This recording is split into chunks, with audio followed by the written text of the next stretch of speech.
একজন মুখ্যমন্ত্রীকে বড় সরকারি ফ্ল্যাট দেওয়া হলো, কিন্তু তিনি নিলেন না। তাকে ভারতের তৃতীয় সর্বোচ্চ বেসামরিক পুরস্কার পদ্মভূষণ দেওয়ার ঘোষণা হলো, কিন্তু তিনি ফিরিয়ে দিলেন। ক্ষমতায় থাকতে থাকতে দুর্নীতির প্রতিবাদ করে নিজেই মন্ত্রিসভা ছেড়ে বেরিয়ে এলেন, আর মৃত্যুর আগ পর্যন্ত থাকলেন কলকাতার পাম এভিনিউয়ের একটা ছোট্ট ফ্ল্যাটে। এই মানুষটার নাম বুদ্ধদেব ভট্টাচার্য। তিনি পশ্চিমবঙ্গের সাবেক মুখ্যমন্ত্রী। তার চরম শত্রুরাও একটা কথা স্বীকার করতেন, আর যাই বলো, বুদ্ধদেবকে দুর্নীতিগ্রস্ত বলা যাবে না। লুটপাট আর হানাহানির রাজনীতির মাঝে বুদ্ধদেব ভট্টাচার্য এতটাই স্বচ্ছ ছিলেন যে তার রাজনৈতিক ক্যারিয়ারটা রূপকথার গল্পের মতো মনে হয়। বিরোধীদের অনেকে তাকে বুদ্ধদেব ভট্টাচার্য না বলে বুদ্ধদেব বাবু বলতেন, এখনো বলেন। শুধু নিজ দলের নেতা নয়, বুদ্ধদেব ভট্টাচার্য নিজেকে গোটা পশ্চিমবঙ্গের নেতা হিসেবে দেখতেন, করতেন না কোনো ভেদাভেদ। সবাইকে নিয়ে চলতে পারার বিশেষ গুণ ছিল তার। তিনি সাধারণ জীবনযাপন করেছেন, সাধারণ খাবার দাবার খেয়েছেন এবং সাধারণের সঙ্গে মিশেছেন। তার শখ বলতে ছিল সিনেমা দেখা, বই পড়া ও লেখা। ৮০ বছরের জীবনে বুদ্ধদেব ভট্টাচার্য ৫ দশকেরও বেশি সময় ধরে রাজনীতি করেছেন। তিনি ছিলেন পশ্চিমবঙ্গের বাম রাজনীতির সর্বশেষ ক্যারিসমাটিক নেতা। তিনি পশ্চিমবঙ্গের মুখ্যমন্ত্রী ছিলেন ২০০০ থেকে ২০১১ সাল পর্যন্ত। ২০১১ সালের ১৩ মে বিধানসভা নির্বাচনে মমতা বন্দ্যোপাধ্যায়ের তৃণমূলের কাছে বুদ্ধদেব ভট্টাচার্যর দল কমিউনিস্ট পার্টি অব ইন্ডিয়া, মার্ক্সবাদী তথা CPIM হেরে গেছে। কোনো টালবাহানা না করে নিজের পদত্যাগপত্র জমা দিয়ে ১৫ মিনিটের মধ্যে বুদ্ধদেব ভট্টাচার্য রাজভবন থেকে বেরিয়ে যান। বাড়ির পথে যেতে সরকারি গাড়ি নেননি, পার্টির গাড়িতেই চেপেছিলেন, কারণ তিনি তো আর মুখ্যমন্ত্রী নন। এতটা নীতিবান হলেও তাকে নিয়ে কিন্তু সমালোচনাও আছে। ক্যাপসুলের এই পর্বে বুদ্ধদেব ভট্টাচার্যর বিস্ময়কর রাজনৈতিক জীবন সম্পর্কে বিস্তারিত জানবেন।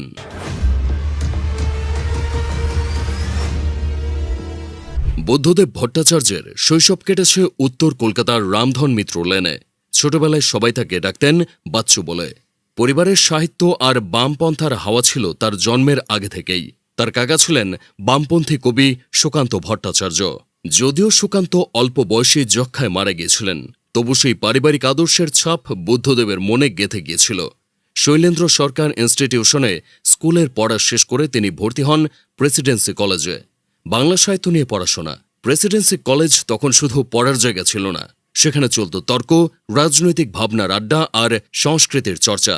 কফি হাউসে, বইপাড়ায় কবি, সাহিত্যিক, নাট্যকার, চলচ্চিত্রকারদের মধ্যে তর্কে জড়িয়ে থাকতেন তিনি। ঋত্বিক ঘটকের চলচ্চিত্র নিয়ে বামেদের রক্ষণশীল অংশ সমালোচনায় মুখর হলে সেই চলচ্চিত্রকারের পক্ষে কলম ধরেছিলেন বুদ্ধদেব। তিনি যে শুধু রাজনীতির মানুষ নন, সেটা তখন থেকেই বোঝা গিয়েছিল। অবশ্য পরবর্তীতে তিনি রাজনীতিতেই বেশি মনোনিবেশ করেছিলেন। ১৯৬৬ সালে তিনি CPIM এর সদস্য পদ গ্রহণ করেন। এর আগে দমদম আদর্শ বিদ্যা মন্দিরে কিছুদিন শিক্ষকতা করেছিলেন।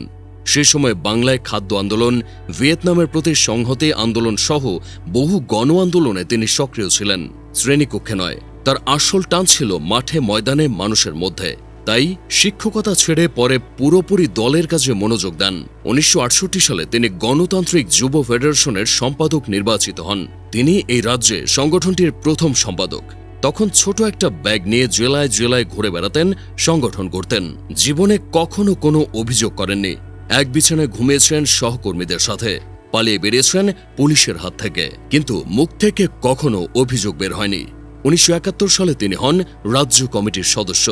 ১৯৮৫ সালে হন কেন্দ্রীয় কমিটির সদস্য। ধাপে ধাপে উঠতে থাকেন বুদ্ধদেব ভট্টাচার্য, তবে সেটা কারো তদবিরে নয়, নিজের যোগ্যতা দিয়ে। ১৯৭৭ সালে মাত্র ৩৩ বছর বয়সে কাশীপুর বিধানসভা কেন্দ্র থেকে বিধায়ক নির্বাচিত হন তিনি। সেই বছরই রাজ্যের তথ্য ও সংস্কৃতি দপ্তরের মন্ত্রী হন বুদ্ধদেব ভট্টাচার্য। মন্ত্রী হয়ে সরকারি কাজে তিনি বাংলা ভাষার প্রয়োগ কার্যকর করতে উদ্যোগী হন। তবে ১৯৮২ সালের নির্বাচনে তিনি মাত্র ৭৮২ ভোটে কংগ্রেসের কাছে হেরে যান, কিন্তু ১৯৮৭ সালে যাদবপুর কেন্দ্রে এসে পুনরায় জেতেন। এরপর থেকে যাদবপুর তার ঘর হয়ে ওঠে। টানা ৫ বার সেখান থেকে জিতেছেন তিনি। বুদ্ধদেব ভট্টাচার্যের একটা খুব আলোচিত ঘটনা আছে। ১৯৯১ সালে মুখ্যমন্ত্রীর সঙ্গে মতানৈক্য হওয়ায় দুর্নীতির বিরুদ্ধে প্রতিবাদ করে মন্ত্রিসভা থেকে বেরিয়ে এসেছিলেন তিনি। স্বেচ্ছায় ছেড়েছিলেন ক্ষমতা। তিনি নীতির প্রশ্নে আপোষ করেননি। এরপর থেকে সে নীতিই তাকে রাজনীতির সর্বোচ্চ পর্যায়ে নিয়ে যায়। 2000 সালে জ্যোতি বসুর উত্তরসূরি হিসেবে মুখ্যমন্ত্রী হন বুদ্ধদেব ভট্টাচার্য। তখন তিনি শুধু দলের নেতা নন, গোটা রাজ্যের নেতা।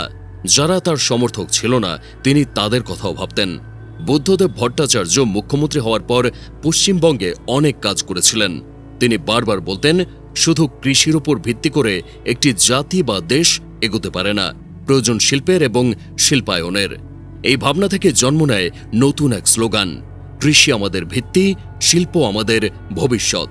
শুধু তাই নয়, বুদ্ধদেব ভট্টাচার্য সরকারি কাজে গতি আনার ডাক দিয়েছিলেন। পুরনো ঢিলেঢালা মনোভাব বদলাতে শুরু করেছিলেন। তার আমলে পিছিয়ে পড়া সব অংশের মানুষের অগ্রগতির জন্য সরকারি উদ্যোগ বাড়ানো হয়। রাজ্যের ভেতরেই স্বাস্থ্য পরিকাঠামো গড়ে তোলা হয়, স্কুল শিক্ষায় মেয়েদের অংশগ্রহণ বৃদ্ধি করা হয়। তার সময়ে ভারতের মধ্যে সর্বপ্রথম ধর্মীয় সংখ্যালঘুদের জন্য সংরক্ষণের ব্যবস্থা করা হয়। সেকালে তথ্য প্রযুক্তি শিল্পকে পশ্চিমবঙ্গে টেনে আনার চেষ্টা করেছিলেন বুদ্ধদেব ভট্টাচার্য। কলকাতায় সেক্টর 5 আইটি হাব গড়ে উঠেছিলেন তার সময়। বেকার তরুণদের জন্য নতুন কর্মসংস্থানের দ্বার উন্মোচিত হয়েছিল। পশ্চিমবঙ্গ যে শুধু পুরনো ও অবহেলিত কোনো রাজ্য নয়, এই বার্তাটা দিতে চেয়েছিলেন তিনি। বুদ্ধদেব ভট্টাচার্য সবচেয়ে বেশি জনপ্রিয় ছিলেন তার সৎ ও নীতি নৈতিকতার কারণে। একটা কথা কেউ কখনো তার সম্পর্কে বলতে পারেননি যে তিনি দুর্নীতিগ্রস্ত। তার চরম বিরোধীরাও বারবার বলেছেন, আর যাই বলা যাক, বুদ্ধদেব ভট্টাচার্যকে দুর্নীতিগ্রস্ত মুখ্যমন্ত্রী বলা যাবে না। এই স্বীকৃতির মূল্য অনেক বেশি, কারণ রাজনীতিতে প্রতিপক্ষের প্রশংসা তেমন হয় না। বুদ্ধদেব ভট্টাচার্য মন্ত্রী থাকাকালীন শুরুতে ট্যাংরার ছোট কামরায় থাকতেন, পরে পাম অ্যাভিনিউয়ের মাত্র 2 কামরার ফ্ল্যাটে ওঠেন। সেখানেই কাটে বাকি জীবন। সরকারি বড় ফ্ল্যাটের ব্যবস্থা করা হলেও তিনি তা নেননি। পশ্চিমবঙ্গের মুখ্যমন্ত্রী 2 কামরার ফ্ল্যাটে থাকেন, বড় ঘর দেওয়া হলেও নেন না। এটা খুবই বিরল ঘটনা। এদিকে 2022 সালে পদ্মভূষণ পুরস্কার দেওয়ার ঘোষণা হলে বুদ্ধদেব ভট্টাচার্য তা প্রত্যাখ্যান করেন। দলের পক্ষ থেকে জানানো হয়, আদর্শগত কারণে তারা বরাবরই রাষ্ট্রের কাছ থেকে এরূপ সম্মান প্রত্যাখ্যান করে আসছেন। ভারতের সর্বোচ্চ পুরস্কারগুলোর একটি ফিরিয়ে দেওয়া এই সিদ্ধান্তটাই বলে দেয় মানুষটা কেন মাটির তৈরি ছিলেন। রাজনীতির বাইরেও বুদ্ধদেব ভট্টাচার্য অন্যান্য অঙ্গনে বিচরণ করেছেন। ধ্রুপদী চলচ্চিত্র, নাটক, কবিতা, চিত্রকলা থেকে পরীক্ষামূলক সাহিত্য, রবীন্দ্র রচনা থেকে মার্ক্সবাদী উত্তর আধুনিক তত্ত্ব। বুদ্ধদেবের মতো এতটা স্বাচ্ছন্দ্যে বিচরণ করেছেন এমন রাজনীতিবিদ পশ্চিমবঙ্গের ইতিহাসে দ্বিতীয় কেউ নেই। বুদ্ধদেব ভট্টাচার্য নিজে কবিতা লিখতেন। বাংলা সাহিত্যের প্রতি তার গভীর ভালোবাসা ছিল। তিনি নিজেই বলেছিলেন, একটাই জীবনবোধ থেকে চালিত আমি। সেখানে রাজনীতি আর সাহিত্য সংস্কৃতি মিলেমিশে থাকে। খণ্ড খণ্ড আলাদা আলাদা ক্ষোভ বলে কিছু নেই। এই ব্যাপারগুলো তাকে অন্য অনেক রাজনীতিবিদদের থেকে আলাদা করে তুলেছিল। বেশিরভাগ রাজনীতিবিদ ক্ষমতার ভাষায় কথা বলেন, বুদ্ধদেব কথা বলতেন সাহিত্যের ভাষায়, সংস্কৃতির ভাষায়। অবশ্য এত ভালোর মধ্যে কিছু খারাপও ছিল। বুদ্ধদেবের জীবনে সাফল্যের পাশে ছিল কিছু বড় বিতর্ক। 2006 সালের 11 মে নির্বাচনে বিপুল জয়ের পর 18 মে টাটা সংস্থার চেয়ারম্যান রতন টাটা পশ্চিমবঙ্গের হুগলি জেলার সিঙ্গুরে ছোট গাড়ি তৈরির কারখানা স্থাপনের ঘোষণা করেন। ওই দিনই মুখ্যমন্ত্রী হিসেবে শপথ নেন বুদ্ধদেব, যিনি কৃষির ওপর ভিত্তি করে শিল্পায়নের স্লোগানে সেবারে সংখ্যাগরিষ্ঠের সমর্থন পেয়েছিলেন। এই ঘোষণার 1 সপ্তাহের মধ্যে সিঙ্গুরে শুরু হয় কৃষক আন্দোলন। গোড়ার দিকে সেই আন্দোলনের হাল ধরার মতো কোনো বড় নেতা, নেত্রী বা দল ছিল না। নির্বাচনে প্রায় নিশ্চিহ্ন হয়ে যাওয়ার পরে হতাশ হয়ে কিছুদিনের জন্য সে সময় অন্তরালে ছিলেন প্রধান বিরোধী নেত্রী মমতা বন্দ্যোপাধ্যায়। কিন্তু ঠিক 2 মাস পর 2006 সালের জুলাই মাসে মমতা বুঝতে পারেন যে সিঙ্গুরে কৃষি জমি অধিগ্রহণের আন্দোলন দানা বাঁধছে। রাতারাতি তিনি সেখানে চলে যান। জুলাইয়ের 18 তারিখ টাটার কারখানার জন্য চিহ্নিত জমিতে ধানের বীজ রোপণ করেন মমতা। সেখানে কৃষি জমি রক্ষার আন্দোলন ধীরে ধীরে ব্যাপক আকার ধারণ করে।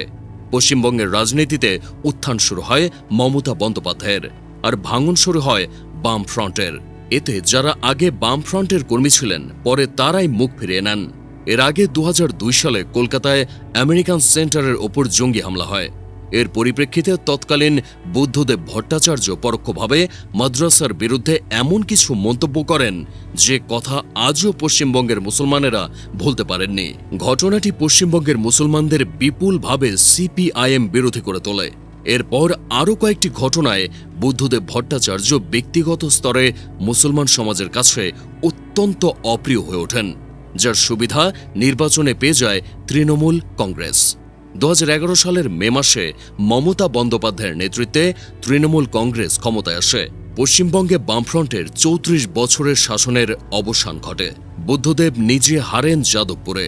2011 সালের 10ই মে সেদিন যাদবপুর কেন্দ্র সহ আরও কয়েকটি বিধানসভা আসনের গণনা চলছিল। ততক্ষণে স্পষ্ট হয়ে গিয়েছিল যে বিপুল ভোটে পরাজিত হতে চলেছে বামফ্রন্ট।